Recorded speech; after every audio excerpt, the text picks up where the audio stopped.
In today's video, I'm going to teach you how to implement many-to-many relationship in Salesforce Junction Object in Salesforce. A many-to-many relationship lets one record in Object A relate to multiple records in Object B and vice versa. In Salesforce, we build this using a junction object. Think of it as a bridge that holds the pairings like matching students to courses. You'll create the bridge object, connect it to each primary object with master detail relationships, and then populate it with records that represent each pairing.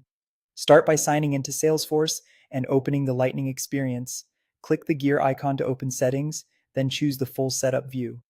This takes you to the administrative area where all object and schema changes are made.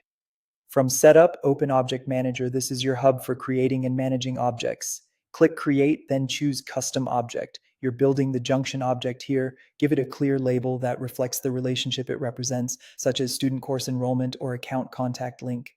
Set the record name field to something helpful. Text works well if you want a descriptive name, and auto number is great if you prefer a unique ID generated for each link. Consider enabling options like allow reports if you plan to analyze these relationships later. Remember, this object is the bridge between your two primary objects. The label and description should make that obvious to anyone maintaining your org in the future. Next, add the relationships that make this a true junction. Create a master detail relationship field to the first primary object. Configure the related list label and choose whether reparenting should be allowed. Then add a second master detail relationship to the other primary object. With two master detail fields in place, Salesforce treats the junction as a child of both masters. That means related lists appear automatically on each master record, sharing is inherited, and you can build roll-up summary fields on the masters to count or aggregate data from the junction. Be mindful of deletion behavior. Removing a master record will also delete its related junction records. With the object structure ready, it's time to create and populate records.